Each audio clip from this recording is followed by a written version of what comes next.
Welcome to Talking in Stations, an EVE Online podcast recorded live. I'm your host, Matterall. Today we have Signal Cartel, which was founded in 2015 as a neutral, peaceful exploration corporation that has public service in their mindset and their culture. And they've been driven by a credo, and we'll find out what that credo is in just a minute. First, I want to say hi and good morning to Kaskora. Hi, good morning. And Carneros. Hello, good morning. Okay, and from Signal Cartel, we have Minxie. Hi there. And we have Johnny Splunk. Hey, nice seeing you guys. Right. Also from Signal Cartel, we have Thrice. Hey, morning. Thanks for having me here.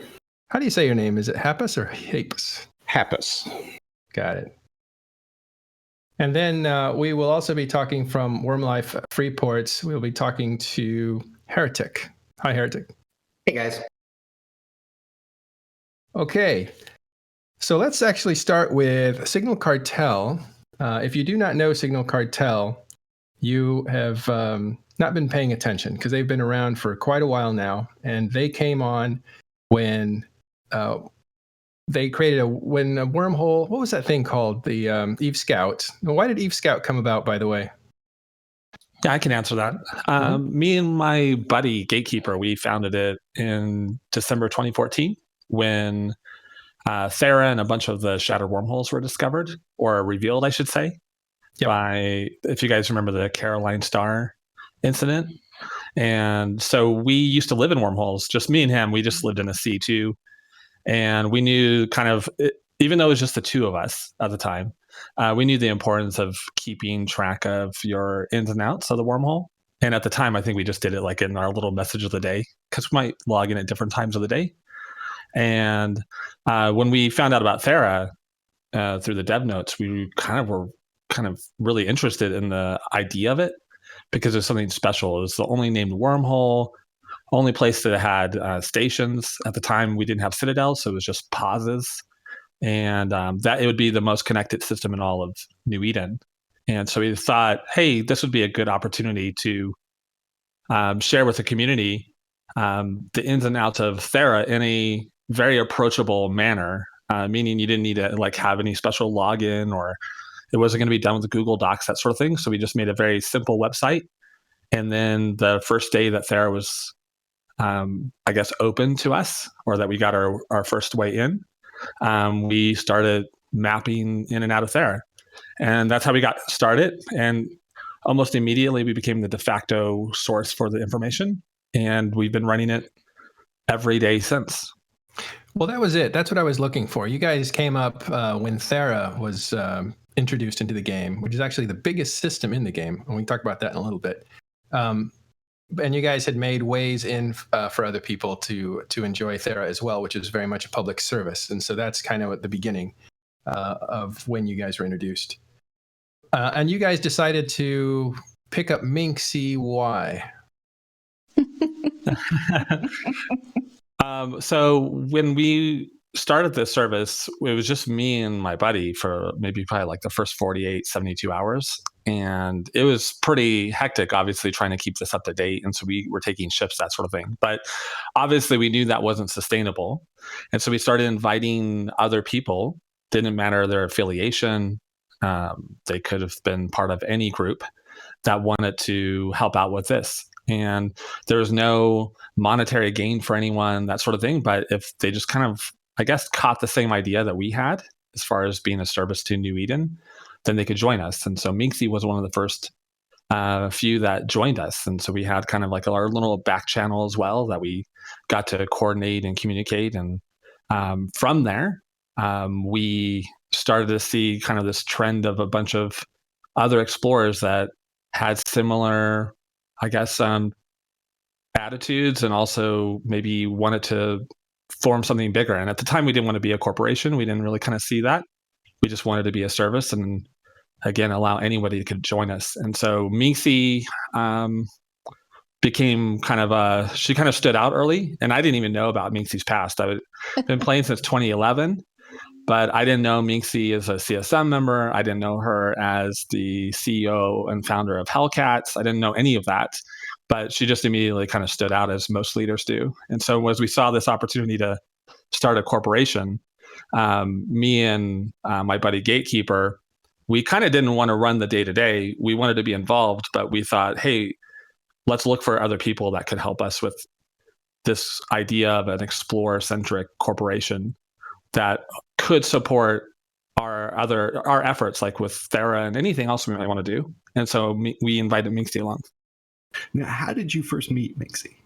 Or did she just show up in the corporation and then you got to know her? She just showed up helping out with Thera. Right. And so Minxie, how did you find them? Well, I had returned to the game that previous April and coasted through a few corps and tried to find my feet as a pirate again, but I was bored out of my mind with it. So I just started wandering wormholes, which is what I used to do back in the day when I just needed to kind of think in the game. And I ended up in Thera and ended up, I don't know how I used the website to get there because I thought I could magically find it and discovered that wasn't the case. And I thought I could magically find Thera and discovered that wasn't the case. And then I saw the mention of the website on Reddit or somewhere, and I went, oh my God, magic, I can get there from here. So I went in there and I inquired about scanning as a scout, and that's what I started doing. And we just got to be buddies. I can't even remember what we were using for chat. I guess in game channels back then, and we didn't have Discord back then. And we just hit it off, just like you do with some people in EVE.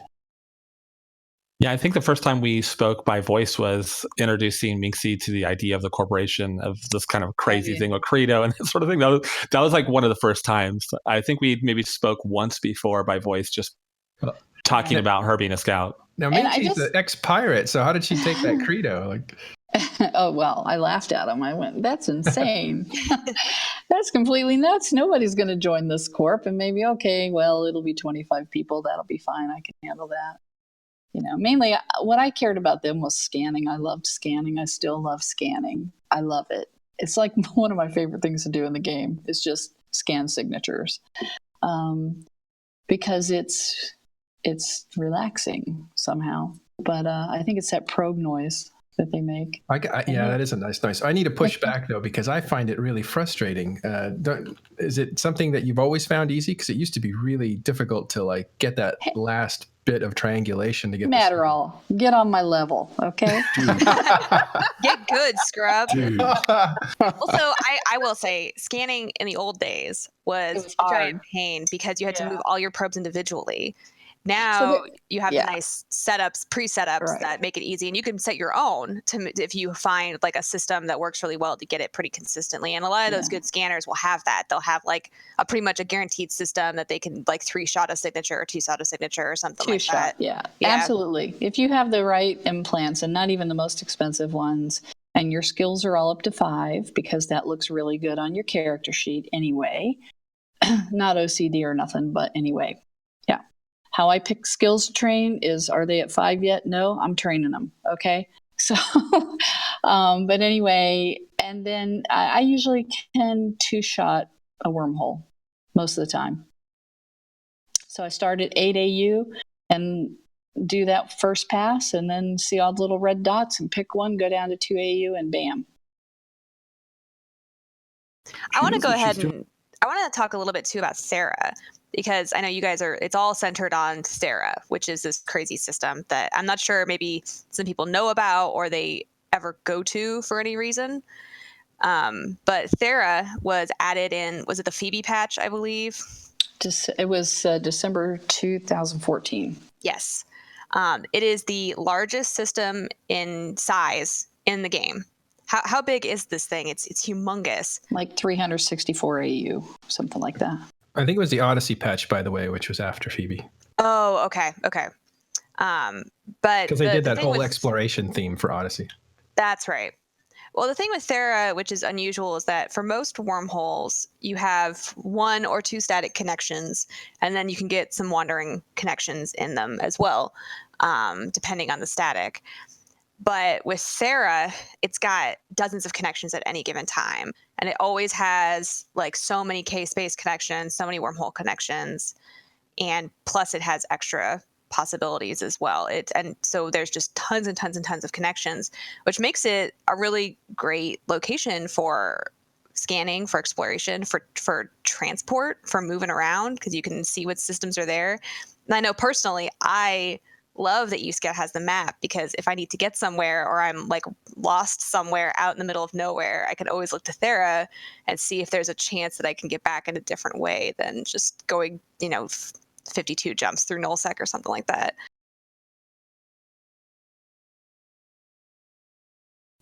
Anyway, back to the original question. Back to the original question, I think was just, how I got on board is, and they just asked me to CEO this exploration corp basically that the scouts that were scouting for Thera for Eve Scout wanted their own little corp. And that was kind of the genesis of Signal Cartel. I remember the first time I ran into you in Eve Vegas after you had done that. And I remember the total sense from you of how much you were enjoying this new mission, how much you loved it. And I remember your surprise at how many people ended up signing up to join you. I'm still surprised at that to this day. I think Johnny can correct me, but I think we've processed around 4,500 applications, which by some corpse measures is tiny, but for us it was a lot. And the thing of it is because of the credo, because of our self-imposed constraints, everything is harder and more challenging and more interesting and more nuanced and requires a lot more thought than anything I have ever done in Eve before. And it's a huge people management challenge and interesting thing, because people are the most interesting thing in Eve, obviously. Was that Thrice that wanted to say something there? Just agreeing that it's the people that make the game and what we do in it very interesting. Well, so who can, we'll do some just who, what, when, there questions. Who can join? Anybody can join. Anybody? The only thing, anybody. The only people that I decline based on who they are people that I have had alts in the court before, and I connected them and they cause trouble and they get on my personal ban list, or people who have been identified on Eve who as corp thieves. I will decline their apps because, my job is to foster a community, And if someone has a rep as a troublemaker, they're unlikely to get in. But we don't do a lot of background checking on people, because I personally prefer to wait until they get in and then they cause trouble. And I'm very good with the kick button, and I just get rid of them. So I got a heavy hand on that. I have a community to foster, and I will foster that community and our reputation, and no individual counts more than that. Amen. I actually am kind of curious too. So you have this credo, you do all this exploration. So I imagine that people are kind of in game all spread out. So how do you bring them all together as a community? In chat and on our forums and in Discord. We have a very active forums. It's insanely active. And our Discord's pretty active. And people are just active. But I mean, this is a thing, we can discuss this later when it comes to the question of burnout. Johnny and I decided early on we were not going to be the content providers. And with that many people in the corporation, if you can't self-organize and, do stuff that's interesting with your corp mates, that's not our problem. That's not our job to make you happy.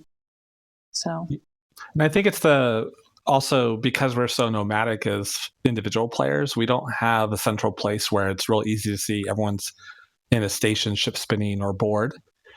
We all kind of are used to our individual play styles and how we have to go out and make stuff happen for ourselves. And so we do come together for fleets occasionally, but the majority of our play is individual. And so having a great, our alliance chat is the coolest alliance chat you've ever seen. And I've been in a few. Again, our forums and other communication platforms provide a point of contact for our people that are kind of spread all out to still be part of something. And more importantly, like, everyone has an identity as well. Whereas in the past, if they were just flying on their own, they were just maybe an NPC corp or in a corporation that didn't really support their preferred playstyle. And so we provide that identity and also a social platform, and then place of encouragement, and also maybe new content that they haven't thought of. Now, so we know Signal Cartel, and we know how you met now. And have we actually covered your credo? Like, what's in that? No. Basically, the credo defines us as, it's the underlayment, it's the foundation for our culture. We are neutral, which means we don't get involved in other people's problems or activities. We are non-aggressive. We're peaceful. We do not initiate aggression against others, and we're service-minded. And it goes into a little more detail than that. But basically, we can defend ourselves if we're attacked, and I encourage my pilots to do that. And I must say, we do have a lot of very capable, many ex-pirate pilots, which is surprising to me, who are very capable of defending themselves. But what's really funny about that is many of them choose not to. Everybody likes the cat and mouse game a lot better. And when you're the mouse and you manage to escape, it's actually just that you get the shakes just as well as, or just as strongly as when you do PvP. So anyway, so the credo goes on to talk about friendship, that we have a friendly attitude, we're gracious in the face of challenges, and shed no tears. And I have had many opportunities to counsel people who can't handle ship losses and smack talk or put bounties on people or do other things that are not at all gracious. And some people, the light will dawn on them, and then some people just leave the corp and tell me that I can't tell them how to play, and I'm just like, yes, I can in Signal Cartel. So if you don't want to play our way, have a nice day. And so that cracks me up, because it reminds me of how little kids run away from their parents just giggling. Mm-hmm. Yeah. Like, they're activating the same sense of like excitement. Yeah. So, so I don't know if you want to, I don't want to read it. Johnny probably has more words about it. I have to say that Johnny's the one who really wrote the foundation of the credo. And he sent me this little document with his 6 or 8 bullet points. And I just went, okay, really? I don't know if anybody's going to follow this, but we'll see.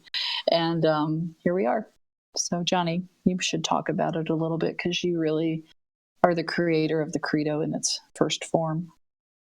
Yeah, well, it's fun how it did manifest because coming up with the bullet points, it was me and Gatekeeper, but I was like kind of like he worried more about kind of logistics and organization, and then I worried more about like what it would look like and how it would feel and be.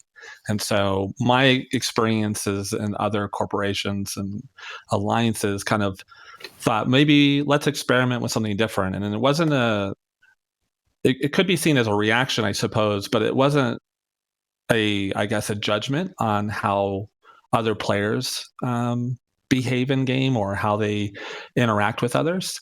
But it was just like, let's see what this would look like if we did it a little differently. And so having those bullet points at the very beginning, yeah, it was kind of just crazy throwing it out there.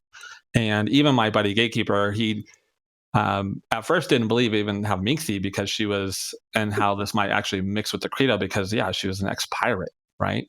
But in many ways, wanted and negative sex stats. That's right. What bounty on your head? Yeah, she's wanted. We shouldn't, but it also kind of lends to how we are open and more inclusive of all, different players and how anybody's welcome to join us. And so that I think has given us a little bit more credibility in that, even because we get to like cite, Minxie was a ex-pirate, so she knows all. It's not like we're all just like a bunch of Care Bears. Like we can fly with teeth if we wanted to. And so then when we approached with Minxie, and she actually wrote what you see on the website, and it hasn't really changed in all our time now. And that I think also provided ownership of for Minxie as well, because we came to her with this idea and that it's an experiment. And yeah, we only really thought 30 people might join, and probably the only people that were already just involved in Thera, maybe, right? But she really kind of became an owner of it. And she, I think, is even more aggressive, or I guess protective of our neutral what we'd like to do in the game. And so it's been really kind of fun to see her. I really don't have much more to add than Minxie does, because she lives it and she has to make sure that internally, culturally, like that is upheld. She's like our first like line there as far as if incidents happen, and then I will typically come and help out after. How important is it to have that person that is really, really strong with that kind of mission statement, like kind of not only enforces it but embodies it, that sort of thing? Well, of course, it's incredibly important when they're in a leadership perspective. And then what's nice is that, and I think Minxie would resonate with this, is that all of our members that become invested, they all internalize the credo. And that's kind of what our goal is. We don't have a kind of the 10 commandments of Signal Cartel or the credo. It doesn't really have that. It's mainly an idea. And so some people interpret it on like kind of a far spectrum. Some people kind of approach it very kind of, I don't want to say religiously, but they take it very seriously. And then some are just kind of like, well, I can follow this. This seems an okay way. And I'm playing a game, that sort of thing. And so a lot of our members really just kind of carry the torch as well. So from a cultural sort of thing, it kind of started at the top, but over time we have members like Thrice, who's joining us today, who I would say is a very good example of someone who internalized the credo, loves the play style, and has now become a leader that now is also propagating that as well and maintaining that culture. I will say at the early days, it was very time consuming and really kind of exhausting to curate the credo and to curate our corp culture, because it just didn't have its own legs yet. And it takes a lot of effort to get something to be self-sustaining. And I don't think we had as many, we have right now in our credo, we list some prohibited activities like piracy, baiting, scamming, putting bounties on people, messing with sob structures, all that stuff is prohibited. We didn't used to have such a long list, but it's so exhausting to continuously explain to people why those things are not acceptable behavior under our credo that we finally just added them because it makes it easier for me to curate the credo and just to point to it and say, can't you read? It's black and white right there. Minxie, what about making an alt and putting it in the Burn Jita program just for a week, just for fun? during Brinchita. It's like a holiday. If I only had time, yeah. I don't mean you have to do it. I mean, is it against the rules? Oh no, we don't care what people do on their alts. I don't care. Your character in Signal and its behavior is all I care about. I mean, if anybody who pays to my attention on Twitter knows that I have an ongoing banter with Doom Chinchilla from Pandemic Legion about his alts that are in Signal Cartel. I know. Rest in peace, Marshall. I have no idea, who his alts are, and I don't care. As long as whoever is in Signal is living by our rules, then they're fine. I don't know. I wouldn't bring up the PL relationship. Oh, it's not just PL. There's plenty of other groups that have alts in Signal. And I'm quite sure that a lot of them are doing things that if I knew about them, I'd kick them right out. But I can't, I'm not telepathic, so I address the issues when I discover them, either through third-party intel or through my own research or just blatant misbehavior. And the rest of the time, I just have to understand my limitations, right? Mixie and I are wise. I'm quite a bit older than she is, at least when you look at us. No, you're not. I'm older than you. But one of the life lessons you learn along the way is don't ask any questions that you don't want the answer to. Oh, uh-oh. Well, but in this case, don't dig yourself into a hole you can't dig your way out of. This is the problem. There's information you just can't know. So I don't worry about it. I worry about what I can know. I worry about what information I have to work with, and that's what I deal with. Yeah, and not in hypotheticals. Hey, Right. Thrice, what do you think of the credo, and what's your relationship with? I mean, how do you feel being in Signal Cartel? Sure. Yeah. To talk about the credo specifically, as far as do the line members own that, I can kind of give that perspective. I would say absolutely. When I first joined Signal Cartel, encouraged by what I read in the credo that would be a place that I could call home, I really saw that modeled just day in and day out on the forums, in our Alliance chat, interactions between not just leadership and members of the Corp, but between members themselves. We get debates that happen on our forums about the credo. What about this scenario? What about this situation? Where's the line? How close up to the line can I get? And, you can tell pretty quick who's trying to figure out a way around the credo and maybe doesn't really like the constraint of the credo, and who is happy to live within those constraints and find a way to access content in the game that fits within that. For me personally, the first sentence of the credo really is all you need. And if you need more explanation than just that first sentence, you're probably trying to push beyond the boundary of it, because the first sentence just says Signal Cartel is a service corporation to all of New Eden. Well, everything else follows from that. If we're to serve all of New Eden, we have to be neutral. You can't pick sides. And if we're going to truly be of help, be a service to folks, then we can't be aggressive. We can't fire the first shot ever. And so it all kind of follows from there. And all of the little details that have been added to the end of the credo saying these specific activities are prohibited aren't really necessary if you get the spirit of being a service corporation to the entire cluster, plus Anoikos, and that's, that's really resonated with me. So do you have any people who are like, there's some fans of Star Wars that treat being a Jedi like a religion? Do you have any people like that? We get people who are pretty strident, I guess is the word I would use, about the credo, and they want to get everybody else on board with their interpretation of it. But they start beating people over the head with their version of it? With nuance, yeah. And the thing is, we deliberately left it a little squishy so that people could embrace it on their own terms, within some fairly flexible boundaries, and because everybody comes to it slightly differently. And we see that play out in these discussions and debates that we have, which I love. I love them. I love to see how they play out. I love to see how people think. It's always surprising to me how much people invest in thinking about what is right and wrong under the credo. Now, like you guys are known as, because you do the wormhole thing. Is that where you guys live, and is that where you guys spend all your time? We have members everywhere. If you look at the map that shows the location of all our members, it just looks like someone threw a handful of salt across the Eve map. Not real salt. not the game sugar, type salt. not salt. Yeah, sugar. Sugar. Thanks, Kaskora. That's a good idea.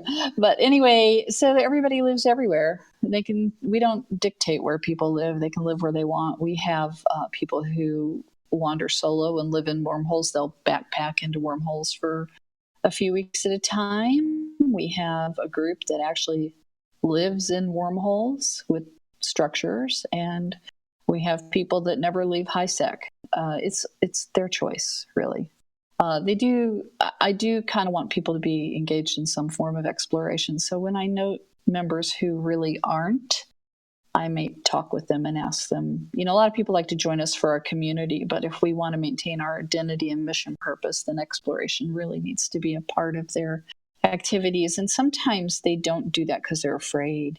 So I try to talk to them and see what I can do to encourage them to jump into a fleet or just kind of go out and get a taste of actual real exploration in the scary places. Mm-hmm. So this is interesting because, and we talked earlier about some of the things that are unique about Signal Cartel, and one of them was that you provide content for your people or your group, not based on mechanics. Can you explain that? Well, I mean, we don't go actively engage in conflict with people, so PvP is not an option for us as content. We engage with the mechanics of the game to the extent that we're working, exploration sites and stuff like that. But the role play and lore is of great interest to a lot of our members, so quite a lot of our activities incorporate those things. And maybe I could ask Thrice to talk about the rescue of Sky Diamond as an example of the kind of amazing creative content that our folks come up with. Sure.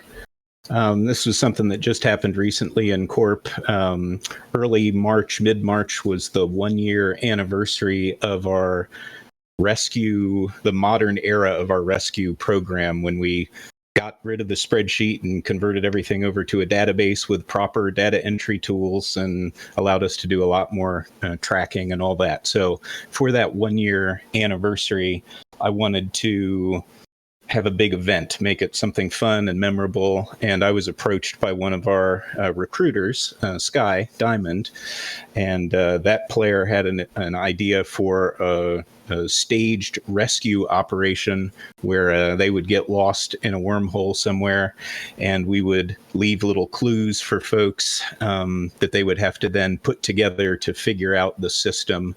And then once they'd figured it out, they'd have to actually get there with wormhole connections being random like they are. That in itself would be part of the event.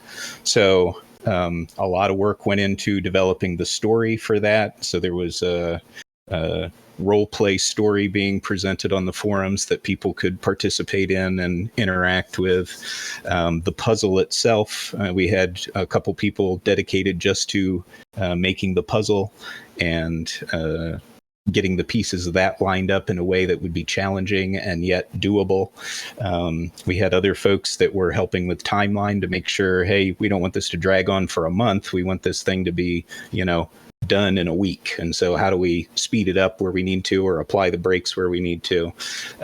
So I would say we do use the game mechanics a lot, but we're finding ways to make the mechanics fit what we want to do with them and not necessarily maybe the way anybody else intended. So, that's just Eve, right? That's what we all do in the sandbox, is we figure out how to make the game play the way we want it to play, and not necessarily the way CCP or anybody else intended. So, and that rescue, by the way, was a huge success. We had lots of feedback from folks saying things like, "This is the most fun I've had in playing a game ever in my whole life. This is amazing." Brand new people to the corporation were like, "Hey, is this stuff you guys do all the time? Because this is insane. This is amazing, the amount of work that went into this." And and there were actually physical prizes that Sky had made up that got mailed out to everybody that wanted to give them their address that participated in the event. So we had little Eve Scout coasters that had been made up, which was kind of cool. So that's just an example of some of the content that we do on a pretty regular basis in Signal Cartel.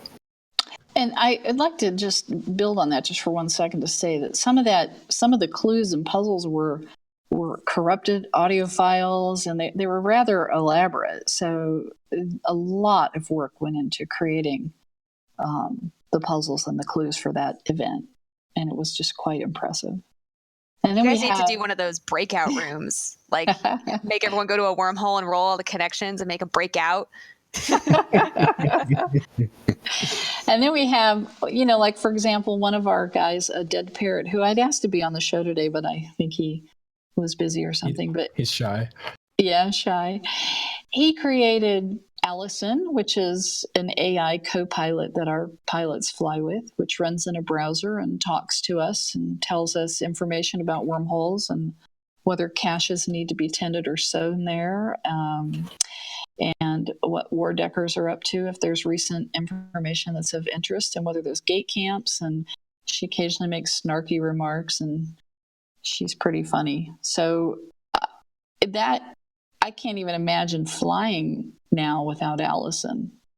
I mean, she's just a remarkable. Does she have a nice voice? She has a sort of an aura-like voice, I guess. That's what kept me in the game when I started. It's like this girl's talking to me in a spaceship. Yeah. That never happens. I think I'll hang out. a girl's talking to me. But anyway, so I mean, that's kind of stuff that our people are doing, and it's just kind of fascinating to see. We have someone who started a fleet school, so they want to train newer players who want to learn how to FC. And we have these expedition triptychs that we publish, and they're just they're like one sheet. It's kind of like what AAA used to give people when you want to go on a trip. They'd map out your route for you and everything. So these just kind of list sites of interest that are related somehow, with a little bit of information and links to more information. And that's the fleet school sometimes uses those to train new FCs because they're kind of low pressure fleet activities, and people have more time to think about what they're doing rather than worrying about keeping everyone safe. So just all kinds of stuff like that. That's amazing that you guys are able to build that. So it's someone that it's giving you reminders, and it's audible. Oh, Allison, yeah. How much? Yeah, it's audible. How much work would that have been? Thrice can speak to that. I kind of just sit in my office and eat bonbons or fly out in my Astero and take advantage of all the stuff. Seems like you got the best situation going here. I know you work hard. I know you do. So Thrice, can you talk a little bit about the effort that has gone into Allison and what all she does? Sure. So March of last year, a year ago, March was this data anniversary for the rescue programs. And it was just a few weeks after that, probably a year ago this time, early April, that a dead parrot approached me and said, "Hey, I got something cool I want you to check out." And he sent me a link. And I didn't know him that well at that point, but I went ahead and clicked onto that link. And he said, "Okay, so you got to fly out into space and jump from one system to another." And so I did that. And when I went through, here's this voice speaking to me in my headset saying, there have been so many kills in the last hour in this system. And she had kind of a snarky comment. And anyway, that was like the very first introduction I had to Allison. And Parrot has really dreamed that whole thing up. He's the main developer on that. We do take suggestions from everyone in the corp as far as things that they'd like her to say that they think would be funny. So she has a whole repertoire now of jokes, and she does a pre-flight briefing when you first log in, where she'll tell you the weather report, which are always quite humorous. We get an update on Minxie's mood each day. So is Minxie in a good mood? Do you need to give her some space? So we get an update from Allison on that. Good day to ask a question kind of thing. And then there's a lot. Say anything. We got a lot of configuration options. So, if you want her to not talk so much, you can dial that back. If you want her to be very chatty, you can turn it up and she'll talk a lot. When you're in a wormhole, she can remind you to hit D-scan every so often. She won't actually do it for you because that wouldn't be good, but she does remind you audibly to, hey, probably need to hit D-scan. She'll remind you to bookmark your exit wormhole, because that's something I still forget to do all the time. And I love the fact that now I don't forget because Allison reminds me. A lot of quality of life stuff like that. And there's actually a lot more coming over the next few months, and I'm kind of sworn to secrecy, so I can't talk too much about it today. But if you're interested in any of that, if that sounds like cool stuff, now's a great time to be part of Signal Cartel, because there's a lot of fun things coming just in the next few months. How incredibly cool. I'm really impressed. Bravo. Yeah. I wish I had a tool like that also gave them a Tawny's mood. I would run that. I'm sure someone would find a way to weaponize that, though. Yeah, there's still people in chat who are like, wait, what? And that's really, it's the same impression we have. Like, you built an aura. That's amazing. The other thing she does is she if any of our pilots fly into a wormhole for which we have an active search request, she pings leadership or the rescue team leads, so that we can actively make sure that someone stays in that wormhole, and we send a message to the pilot who's put in the rescue request. And yeah, I'm doing a bad job as the head of our rescue stuff. That's why Allison was created, was to help our pilots who were out sewing and tending our rescue caches. Her original function, all she did in wormhole space, was she would tell you the status of the rescue cache in the system. So she'd say there is one here or there's not. And if there was, she would tell you if it had needed to be tended or not. Wow. That was her original functionality. And today she does that. Plus she lets us know if it's an active search and rescue system, and alerts get sent out on Discord to quite a wide network now of people. We have about 35 people who are committed rescue team members who are involved in getting those alerts and making sure we basically always have somebody online to help out with rescue activities as well. So it's just brilliant. I just want to point out that all of this stuff happened without Johnny or me being involved, except very peripherally to, lend leadership advice or whatever. This is what we encourage our members do. I have this little mantra: be the content you want to see in Signal, and because I'm not doing it for you. And so when you make that the way of life, then people rise to the occasion, and this is the kind of stuff you get. It's amazing. Yeah. Well, I mean, we're talking artificial intelligence. You guys are working with artificial intelligence to help you do the tasks that you need to, but also to, I imagine, keep everybody up to date on things. That's just amazing.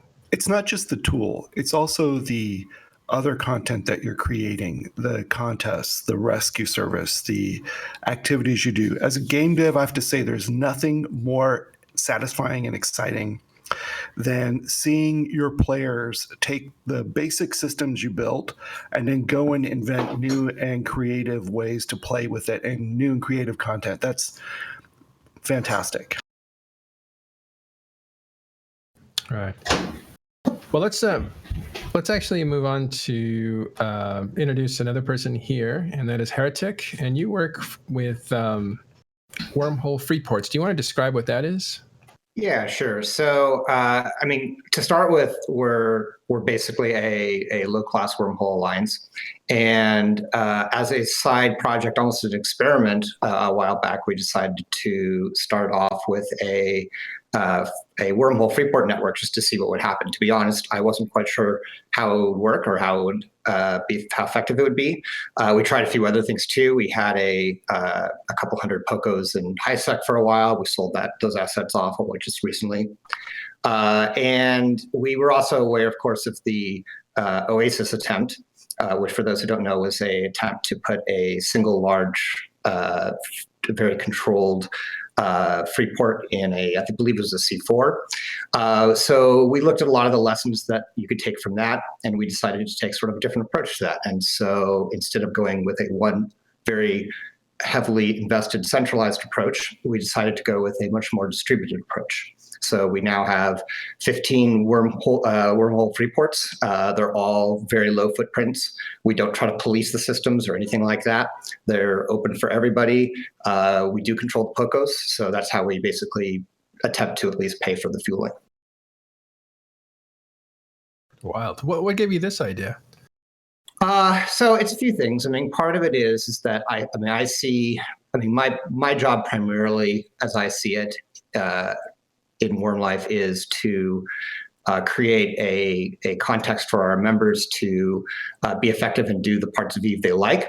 And part of that obviously comes down to content. And in Eve, very often, because it is a PvP big game, that is often translated into combat. But the reality is that Eve is what you make of it, and content can be a lot of different things to different people. And so we have a lot of industrialists, we have people who are explorers, and we also have people who are very interested in infrastructural build out. And so the Freeport project was at least started. I mean, part of it was as a service to other players to bring more people into wormhole space, because that's often a problem with as many, you get an eviction, and in wormhole space, the cost of an eviction is tough and it's rough, and you sometimes wind up driving people out of wormhole space. So one of the things we were trying to do is to find an avenue to bring more people into it and more new players into it.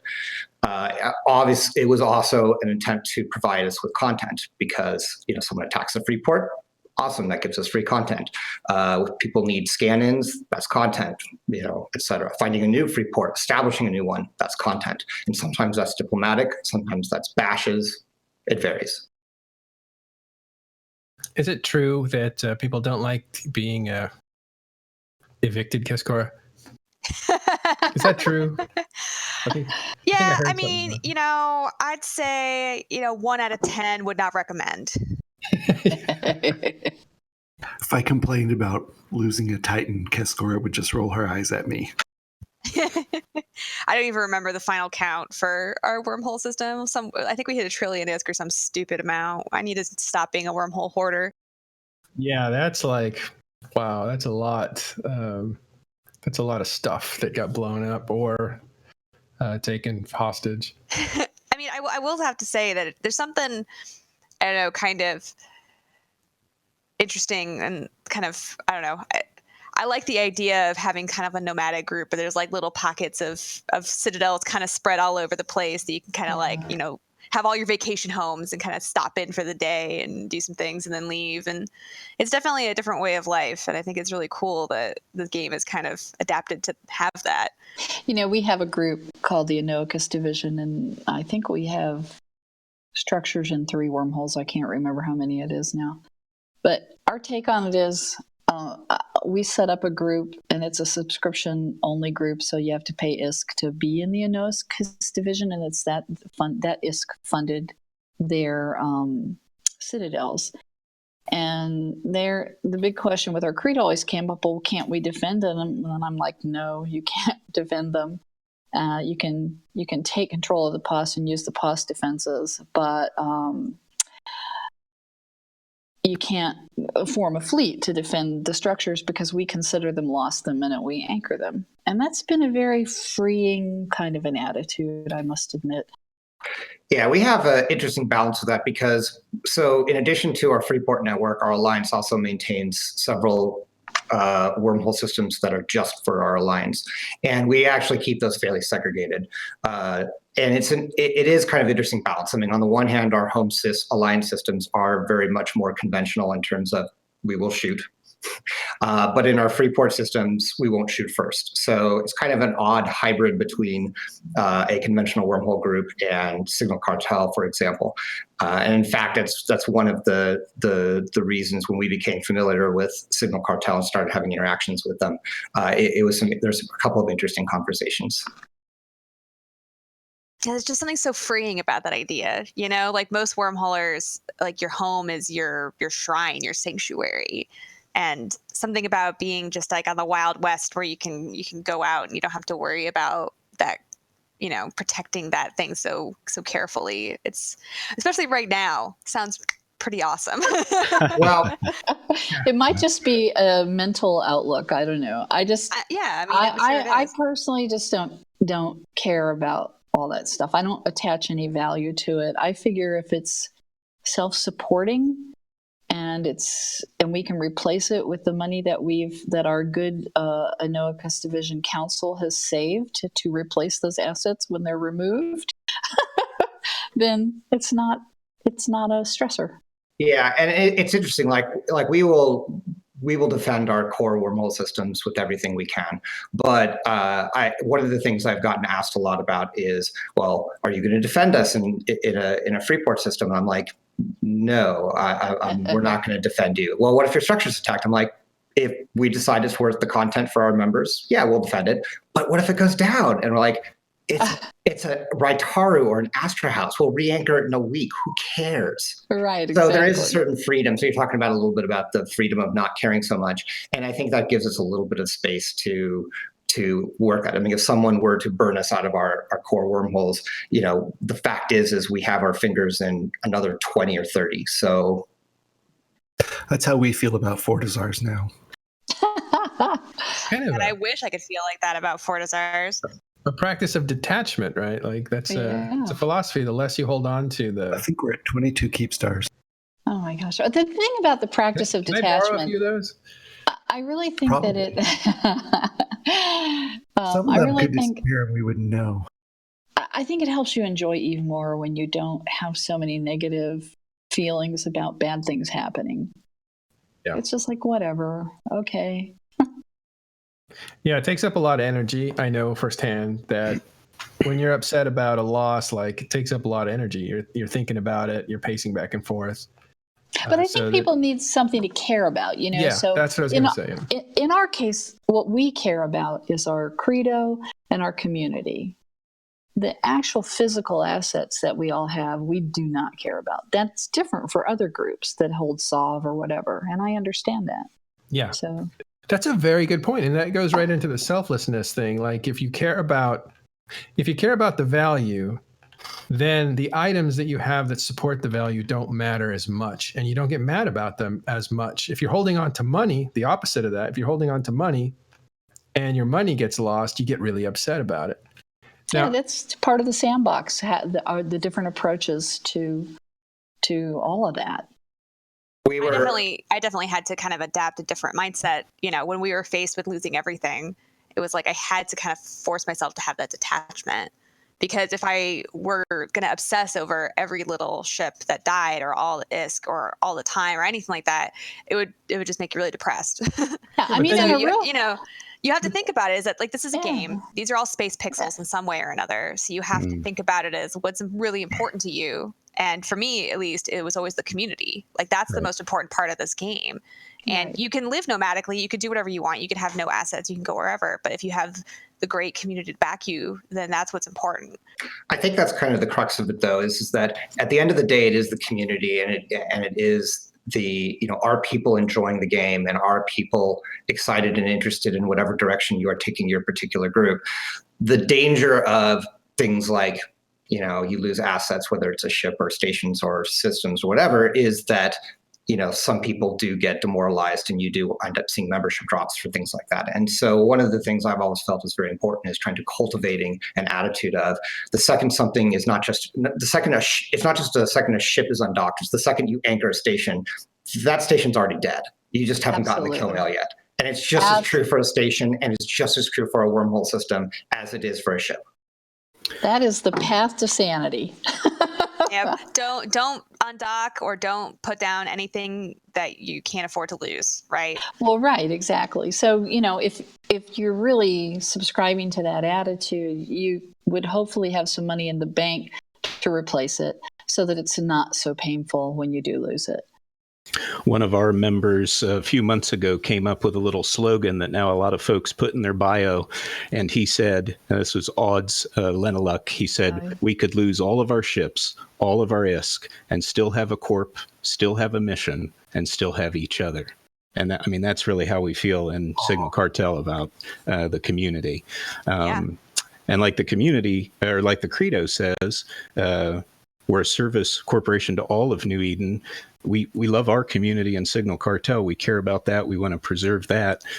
But we don't mean anything outside of the context of all of New Eden. And so we really care about that broader community too. And part of what we see our work being is to tend the roots of the EVE Online community. We want to see this game and all of the amazing content that it's generated over the years remain viable for a long time yet to come. Amen. I mean, that's one of the reasons we're so new player friendly, and why we really work hard to give new players a very solid foundation. We have a lot of churn in our corp. People join, they stay for a few weeks or a few months, and then they move on because they're ready to move on. And that's great. I encourage them to do that because our way of life isn't going to be for everybody for the long term. Right. But I've had many people come back to me and say, everything I learned in Signal Cartel prepared me better than I could have ever expected for a PvP life. And I love that. Amen. It's all about getting people their foot in the door, like wormhole space can seem really intimidating. It's so unknown. You don't know where you're going. You got to scan. If you forget something, you can just lose your ship or just get lost or whatever. And having a way to take that first step in is so important, because wormhole space, we're a small community, and the more people we have, the more we thrive. Even if it's people who are like Signal Cartel, who are roaming around and they're not aggressive, it's still expanding the greater wormhole community. And everybody that's in wormhole space has a part to play in the community. And I think it's great that you guys offer a way in, even if it's just temporary, even if it's just to get people in, aware of it, even if they just join and they decide, oh, it's not for me. The fact that they're trying it is what's so great, because it opens up those doors.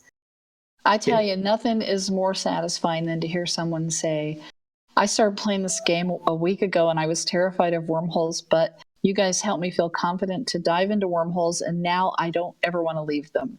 That's awesome. What I like to hear. You're doing a service to the wormhole community just by being there and offering a place in. Not even what you do as far as your scanning or exploration or rescue, just by being a piece of the wormhole community. Yeah. Yeah, I mean that's always. I mean it's one of the tensions that we had early on was, how do you characterize yourself as a group, and the degree to which you are new player friendly and players who are friendly to new players who are new to wormhole space, is going to impact things like your kill board, and so you have to decide very early on what is your priorities and what is important to you. And we made the decision for us, and I certainly wouldn't expect every group to make the same decision. That for us, it was more important to pull people in and to cultivate them. And I think that works really well. And sometimes we get some bitter vets. We started off our whole origin started off as being on the losing side of the front lines of the Stainwagon War. And after that, one of my directors said, "Hey, what about this wormhole space thing?" And I was like, I don't know. And we tried it out and then wound up never looking back. Isn't that funny? It's fun to see how things just change over the course of your EVE career, and you find yourself in a situation where you never would have imagined it, and it turns out to be the most fun thing ever. Doesn't it kind of follow enlightenment? First you have this warrior energy that you need to get in there and master the game and get good at this. And then after a while you start realizing the repetition of life, you're just doing the same thing over and over again as you cycle through the lives, because you keep coming back reincarnated. And you just get to the Zen space. Yeah. It's don't care about the little things. You care about the big one. Yeah. If you had told me back when Minxie and I first met each other, if you had told me that she would be doing this now and I would be doing this now, I would never believe you, and you wouldn't have either. I know I wouldn't have. I would have said, "You're high." I have to tell you the story about how Probably was. Minxie and I met each other. In those days, Minxie was on, was it CSM 5? Yeah. Yeah, I think it was CSM 5, and I think you were the chairman or I was. chairperson at the time. Yes, to my vast surprise, I got the most votes in that election. Mazel tov. And I was involved from the other side of the table because I was working for CCP in those days. And if you've never been on the CSM or thought too much about it, or maybe you're one of the candidates who's going to be announced next week at FanFest, this week, one of the things that happens before the semi-annual trip to Iceland is that someone at CCP will put together a schedule. I bet it's Falcon this year. I'm just guessing. We'll put together a schedule of all the meetings for the days that the CSM is going to be there. And they'll circulate it around they'll send a copy to the CSM and they'll circulate a copy around CCP. And each group will have to prepare for their time slot. And I did that too for my time slot. And we got put into the meeting and introduced to everyone there. And I liked Minxie from the start. And we had we had meetings together in a small room, and then went out to dinner, and went out drinking after the dinner, and that's how it works and these things. It's long hours, and it's a lot of hard work. And we got to know each other, and here she was, a famous Eve pirate, and I was I was a relatively new CCP employee who was tackling a big job and didn't know what he was doing yet. Was just learning. It was a lot of fun. I remember vague little details about that meeting and our first marketing meeting with you, and talking about product packaging, and I can't remember exactly everything we discussed, but it was one of the better meetings of that first summit because it was a very stressful time to be on the CSM. I'll just put it like that. Why? Why was it stressful? It was stressful because in those days, the tools and the access to devs was not there. And CCP was in a much different place at that time. Amen. Not necessarily a good place at all with regard to Eve. And we were all frustrated as players. We were frustrated about what was not happening with Eve, and we were frustrated on the CSM that we did not have the access to devs to even have any discussions at all, except at the summit, and that was highly controlled by CCP. And we just kind of became very militant about it. About how we felt that the CCP should work with the CSM in terms of just talk to us, respond to our concerns. And a lot of that didn't happen. And I was not only on that level was I frustrated, I was frustrated because a lot of the members on that CSM term, they may have been very active in their own groups. They were invisible in terms of group activity and supporting the group activity of the CSM. And so it was just. And in those days, I'd only been playing for like a year. And, my initial friends and family corporation had dissolved and fallen apart. And I had moved into Eve University to learn how to play and to get good while working for CCP. And because it was a safe place to be. Sorry about the background noise. And I remember. And also, I'm temporarily covering the marketing function because CCP Darth Beta was on maternity leave. So I'm trying to do someone else's job and learn this game and do everything right. And Minxie was a breath of fresh air. And there were some other great people on that CSM also.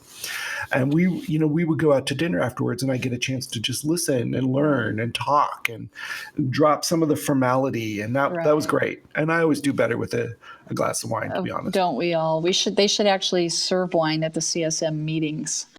I think. So just to interject. So just to interject real quickly. So just to sort of add to that. So for those who don't know, so I'm also involved in game design. I'm a game designer in real life. And it's very, very, I heard you were too, and it's very interesting for me to see when I play Eve, to see it from sort of the other side, because I'm familiar with what happens when you're on the inside and the complications and the discussions that happen. And it is an incredibly challenging thing to manage from that side. And so it's always been very interesting to me to hear this stuff and see how people are going like, well, why aren't the CSMs doing this? And I'm like, because it's not their call, and their power is very circumscribed. And even if you're talking to a community manager, their ability is very, very circumscribed. But back in the day when I was on the CSM, which was 2010, CCP came up with this grand idea to make the CSM a stakeholder. And I think they thought that sounded great because it would really read well in the press and everything. But they unfortunately didn't understand how seriously I was going to take them at their word that the CSM was indeed a stakeholder in the future. Some of EVE. did and some didn't. Internally, some folks had that intention. They fully intended it. Some people didn't really know what it meant. Some people were just going along for the ride and don't have time to think about this. But as everyone knows by now, when I decide to do something, I do it to the best of my ability.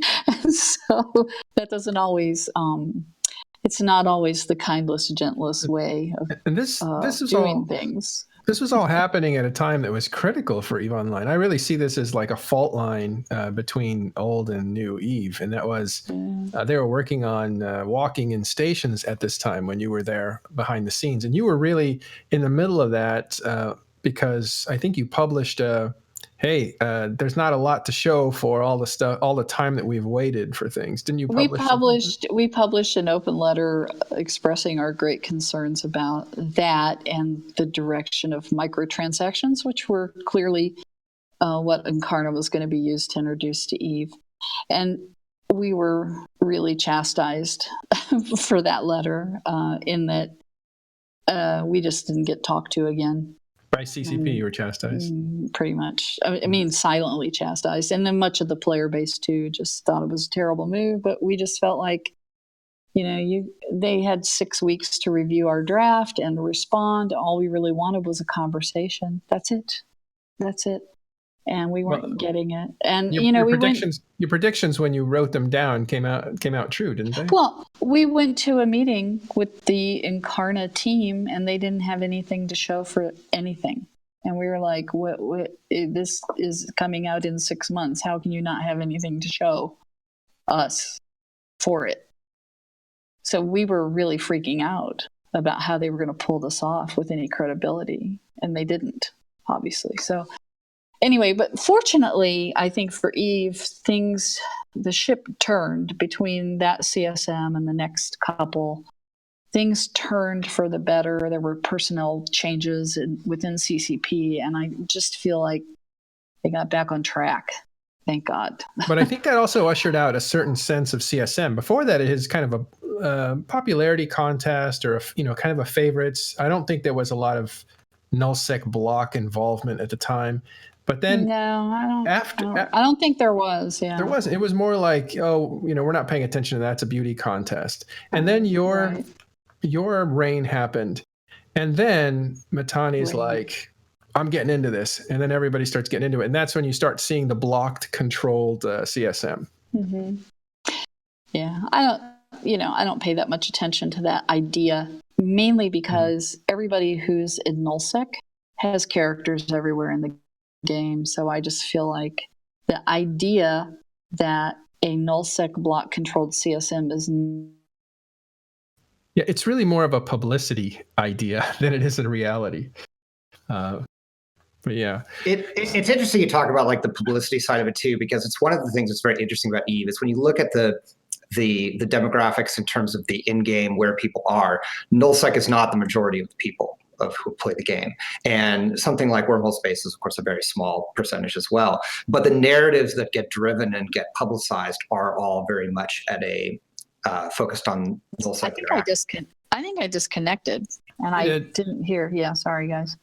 Oh, it's okay. We just we're moving on. Heretic was just saying, go ahead, say it again. Oh, no, I was saying that it's interesting to me how the demographic distribution in EVE as a whole, the nullsec drives the narratives that dominate, especially CCP's marketing, because it's the, I've got 1,000 ships or whatever in here, and it's this huge battle, even though the time dilation is such that I could go up and get a coffee and come back in 15 minutes and nothing's changed. Coffee, your son could grow a few years before, the battle is over. But that was actually one of the things that I find really interesting about, like, there was the, as horrible as the eviction attempt was with in Hydra, it's nice to see some more of the narratives being pulled from a broader thing, because there are all of these other stories and all of these other things that are happening, and it's not just about numbers.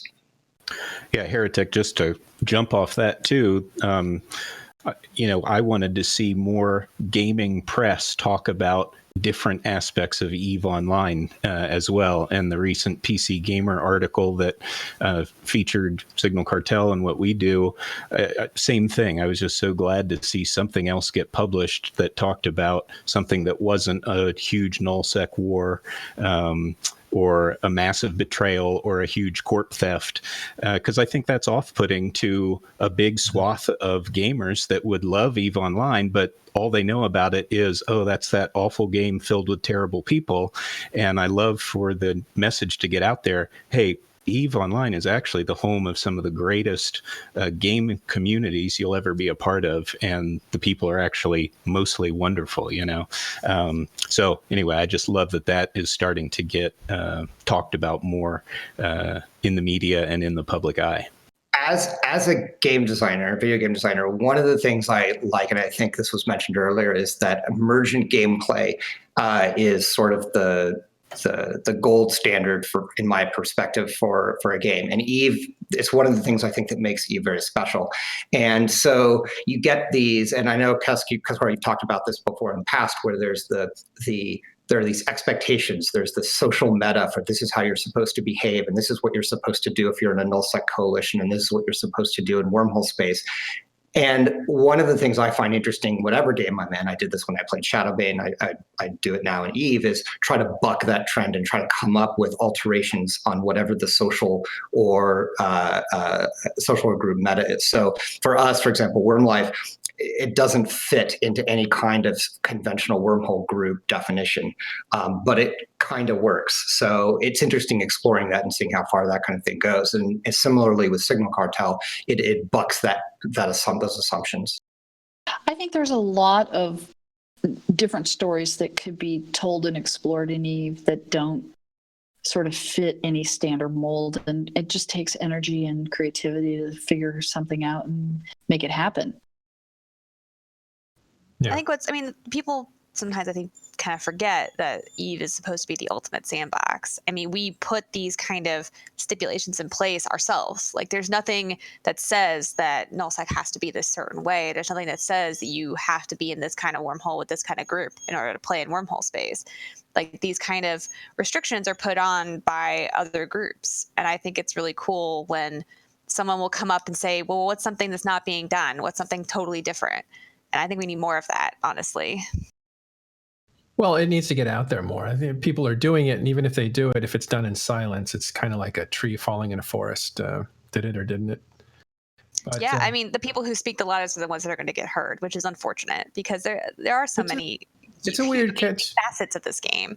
It's a weird catch-22 from speaking from the media side of things, and we have a show and we publicize things. Sometimes it's nullsec, sometimes it's not. There's INN that does news. Sometimes it's about nullsec, sometimes it's not. But from this point of view, there seems to be a feeling like if you're not talking about the epic themes, then nobody's listening. And I think that's completely wrong. And you can see that by how many people are watching this live now. It's over 270. So, I'd really encourage everybody to join the Talking in Stations Discord, because I would love to hear about all these things that are going on. The small things, the little things, the things that make your weekend. Like, it doesn't have to be anything crazy. It doesn't have to be this big epic fight. I mean, personally, with our eviction, it was huge and it was big and it's publicized. And I mean, I don't need that in my life more than like once a year. Like, I would rather have those little small victories that happen that make you like really excited about the game, because those are the things that keep the game moving. Like, there's no way that players would be able to sustain if those big epic fights were the things that happened every day. EVE is it's like it's like real life. It's like your hobby. It happens every day. It's the things that happen, the daily things that make it special. So anyone, I really encourage, get on the Talking Stations Discord. If you have a cool story, I would love to hear it. Message me if you don't want to put it in public. I would love to start hearing some of these little stories and like gathering some collections of stories. I think that'd be amazing. You could do a whole show with people from smaller corps that are doing their own thing, but maybe have an interesting slant on how they do stuff, or have some interesting tales to tell about how they got to where they are. Yeah. Well, we'll do that. I think in the future we're going to start to, for all the big voices that we help represent, we're going to start to or do more to represent the smaller voices as well. Hey, before you forget, talk to Johnny about streaming. Because we're running out of time. Okay. but I'm looking at the clock. Yeah. Yeah. Well, we definitely have we can always go over a little bit. But Johnny, I did want to come back to streaming, as I was just reminded. How's it going? Sorry, man. You did a great job. Is he still there? Yeah, I'm here. No, it's great. I've been doing it for 3 years, I think, and kind of more serious over the last couple of years. And I don't know. I first started just mainly because I love EVE Online, and I wanted to share that with other people. So when I stream, I always try to keep in mind like I'm an ambassador for the EVE, the game and the community. And so there's always like tons of people that are interested in EVE. They stop in. It's every single stream I have someone's like, oh, I'm interested in EVE, and where do I get started? Or I'm new to EVE and I don't know how to do this and that sort of thing. And so I've always just kind of see myself as someone that could share that love, and then also just kind of be silly too and have fun with it. So it's a little bit difficult because I stream underneath the EVE Scout Signal Cartel banner on top of it. So there's some difficulty with that because a lot of people like to see explosions. So I can't necessarily go out and go into low sec and you can shoot fireworks. Yeah, we can do that. But there's a lot of really other great streamers out there that go out and shoot things. We have Bjorn and Zarvox and Fintru and Jebby and Satonia, and the list goes on and on and on. And they all kind of stream from that perspective. But I've always felt a little bit,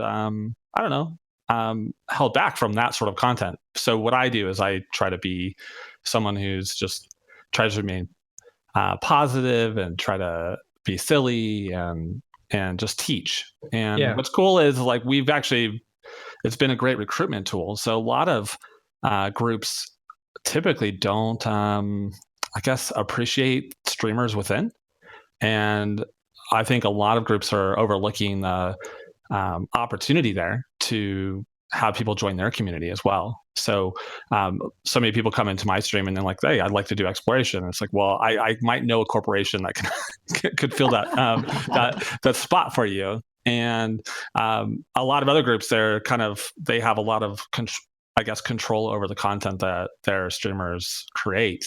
And that's sometimes a little bit of shame, or a shame, because I think it's a great way to have people join their community. So it must put a lot of pressure on you to say to play the game without doing the PvP aspect of it, at least initiating the PvP. I ride the line really close. Closer Very than probably a lot of people would be try to provoke with. I fly stupid things, so I don't typically, when I fly exploration, like off stream, I'll fly your kind of typical things like Asteros or even interceptors and T3 cruisers. But on stream, you'll catch me flying super carriers, exploration mix. Yeah, I've flown every capital on stream, even a Titan. So I kind of go out to the extreme, and then I have a segment that I have every week that's called Funky Fit, and so I purposely try to fly something that's not meant for exploration, and that sometimes brings content. That is me trying to escape the situation, or I can't. So that's always been kind of a hard one, but it's also for me a lot more exciting to be flying something like a Dominic's and getting chased around a wormhole. Like, just kind of creates more drama. All right, so I have to ask, like, I've seen this around. It's you in a Speedos and nothing else, and an American flag. What's that about? Oh, well, it's just memes, it's Twitch and that sort of thing. And early on, I had 3 follow gifts that I had, as most channels have some sort of thing, and one of them was a guy with fireworks and a dancing Speedo, and it would just randomly go through, and people gravitated to that, and so it's become kind of the strange identity of the stream. I even have I have a story behind it that I'll share about, like, that it's really me, and I can trick people into it sometimes. They actually fully believe that's like really me. I'm like, what? But it's just a meme. That's all it is. It's marketing, better. It's hilarious. It's just so funny. I never get tired of watching that give. It's so outrageous. Right. So, Johnny, can you describe what we're seeing on screen right now? Or the GIF. Like, what, for the people who can't see it, like they're listening, what is it? Oh yeah, thank you. It's a guy in an American flag Speedo that is on some sort of green screen. Yeah, he's sort of a 1960s guy. Yeah, he has a nice bushy mustache and that sort of thing, and he's just he has a really incredible dance. Let's just say that. And so with that, I had a really nice sound clip, and it kind of goes along with it. And it's, for some reason, it's survived all this time, and people always appreciate it. I have tons of people that just unfollow me for the opportunity to refollow me again, just so they can do that. So, and unfortunately, I made a mistake early on of dancing on stream as well. So if you were to watch my stream, you'd see me dance on camera, just kind of a little bit. And I sometimes regret that a little bit, but people enjoy that too. So hey, gotta entertain the masses. Exactly. No, but I think it's great you're an ambassador to EVE Online, because I think people who are playing the game may say, it's really amazing to me, and if you're not aware of this, you should be, that the next generation of kids are not watching television. They're watching YouTube, and they're watching stuff they're interested in, sports or games. And they're like, it's going to be a completely different world when all this crowdsourced material gets done, becomes the mainstream, which will happen. So I think streaming is a big deal. Like, people need to know that this is the future of entertainment. Anyway, go ahead, Johnny.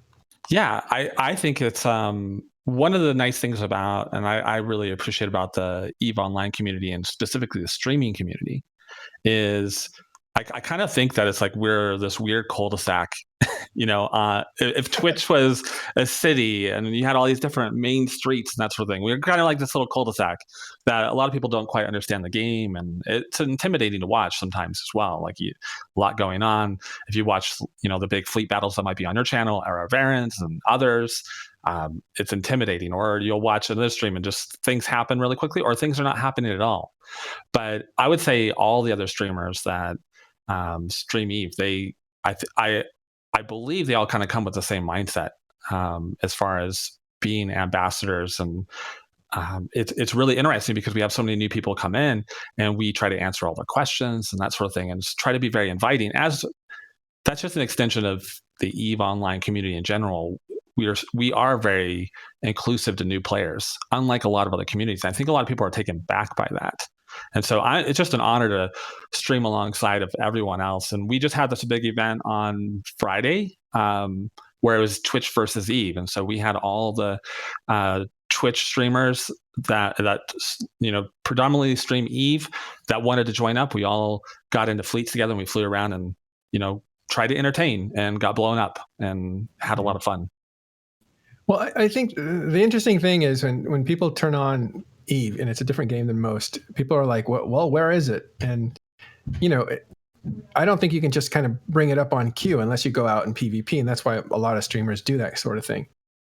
But I want to do something like slow TV, where you have you basically just watch somebody play the game. I just don't think people would watch that, but maybe some would. It'd be meditative, to hear all the sounds and stuff in game. I'm picturing someone stirring a saucepan.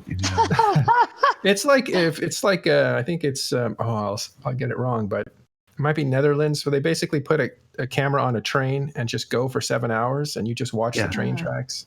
Or they basically focus in on a cow on in the countryside, and just for 15 minutes you want to look at the cow and see what it's going to do, and it may do nothing, but you're communing with stillness, with boredom, with the small moments and small details of life. And I think you could do the same thing with Eve, because Eve is kind of a virtual world in that way. You can sit there and watch the slow moments of Eve. Now, would somebody want to do that?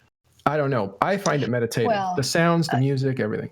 Yeah. The thing is, like with Johnny's stream in particular, even if he's playing Eve and it's a slow thing, like scanning can be slow and kind of boring, he's educating along the way. So he's explaining things and he's going off on tangents to go down little side tracks of explanation. And I think it's one of the reasons why his stream is so well received especially by newer players. We do get a lot of new people coming into Signal from that stream. Oh, that's good. Anyway, I can go on about that. We'll take this topic up another time when we. I have one last question, if we can jump into it. We have just a few minutes, so we'll try it. Minxie, you and I talked about this, and I really loved your answer. But what makes people stick with Eve so long? I forgot what my answer was. But, I'll tell you what your answer was. Okay. It was a great, like, multi-tiered thing. Like, you start out. Do you remember? I remember typing the answer. I don't remember exactly what I said, but you probably have it right in front of you. So please feel free to quote me. Yeah. I mean, when you dole out wisdom all the time, it's like, oh yeah, it's just another, thought top of my head. But for me, it was like, oh my God, how enlightening. And that was like, people play for different reasons, obviously. And one of the things, because that's a very, very true answer. One of the things was you start out and you just want to figure out the game. And then later you find a niche you want to get good at, and you do that for a while. And then you start doing another one, and then you do another one. And so basically you're doing 1001 Nights, right? Like that book where there was always one more story. Well, I think there's an evolution too. You get to a certain point where it's no longer about the game, because you know the game well enough to play it adequately, at least. And it does, depending on your nature, become more about the community. And then if you happen to be a person who's a creator or a builder, then that starts to come into play. And I think it takes time. I see a lot of newer players saying, how can I start a corp and create a successful corp and get people to join it? Well, good luck with that. I mean, it's not easy to do. I think it takes a lot of skills, and it takes game knowledge to actually make it work well. Not that anybody can't do it. They could possibly, but they probably have all those real life skills that they would bring into it to make it happen. So there's this evolution of Eve player over time, and I think it would be kind of interesting to map that, like do a survey of a bunch of Eve players who've played for 5 or 10 years and see if there's any points of commonality in their evolution. Yeah, there's a couple of shows we have to do with you, Minxie. One is that one, like why do people play that long? But the other one is expired NDA show on CCP, and we'll get Celine Carneros and you. Yeah, and it'll be short. I'll just say there was nothing said because there was nothing told. But I will say this: I would not still be playing Eve if not for Johnny Splunk. So more power to you, Johnny. I'm sorry. All right. Thanks very much. What a great show. This was nice. It's a real treat. It's awesome. And, thank you. I want to say thank you to Heretic for coming on and telling us about, what was it called? Worm Life. Wormhole Freeport. Thanks for having me. I had to scroll back up, and my mouse wasn't cooperating. Sorry. Worm Life. So that was really cool to find out. And Thrice, thanks for telling us, about the rescues that you do and how AI assists. That's just amazing to me. Thank you. All right, just a few program notes we'll go into. There is an opening for a new position at Talking in Stations, and that is a content producer. And that was someone that will help the show get off on time and finish up on time, which you're trying to do, and also help put the stuff together. We'll pay like $1 billion ISK per show, and hopefully we'll get some candidates for that. You can find us on Discord. We'll put that into the chat right now. We'll also put it into the show notes. You can always go to talkinginstations.com and get to the Discord that way, and you'll see there is a channel called Help Wanted. I want to say thanks for the subscriptions today, and G Bloon for tipping. As well as, Lothar Mandrake tipped $100 too. That's unusual, and thank you very much. Holy cow. Yeah, really Wow, appreciate thanks. Hi, Wow. Ari and Rod. that. We also want to remind you guys that to support the show, we have a Patreon that you can donate to. That's also found on talkingstations.com. And we are thinking about and considering and figuring out how to raise money for in-game stuff in the show so that we can actually create a higher quality and maybe even more material for you guys as we get going. All right, so thanks everyone, and especially McLeod, who's doing our engineering, as always. And thank you for the subscribers and supporters, and join the Discord when you get a chance. That is all we have time for this week. We will see you next week on Talking in Stations.